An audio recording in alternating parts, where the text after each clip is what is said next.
Здравствуйте, дорогие друзья! Добро пожаловать на канал Safe Life.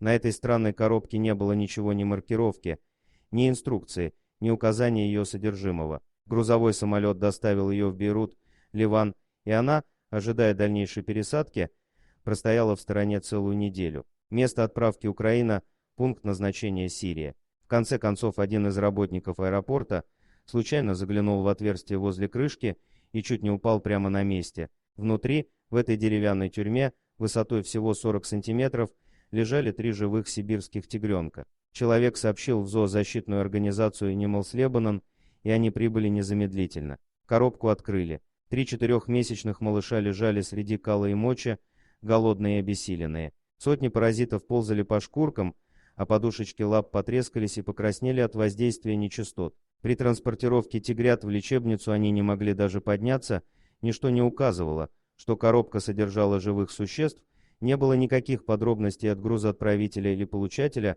рассказали в соцсетях представители АЛ. И это при том, что сибирские тигры особо ценный исчезающий вид. Было установлено, что зверей отправил украинский зоопарк в город Николаево. Тигрята были проданы аналогичному зоопарку, расположенному в городе Дамаск. Зоозащитники обратились в суд с просьбой не возвращать животных, а оставить их для реабилитации в Бейруте. Мы предоставили документы, говорят они. Эти малыши были не единственными. С 2012 года их мать родила, по крайней мере, 12 детенышей. 9 из них уехали в неизвестном направлении.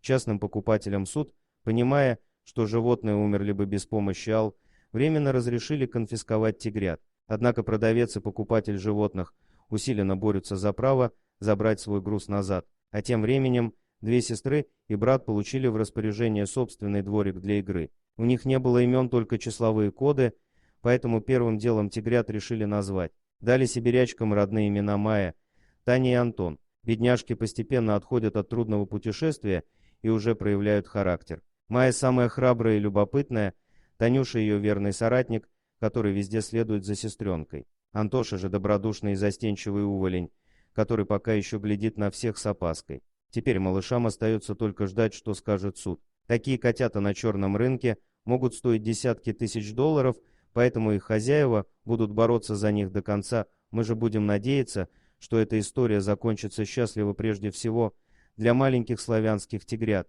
Их мордочки уже стали улыбаться, и они ступили на путь доверия людям, так пусть же вся их дальнейшая жизнь сложится под знаком доброты. Спасибо за просмотр, подписывайтесь на канал, где вы найдете еще много интересного, а также ставьте лайки и пишите комментарии, что думаете по поводу этой истории.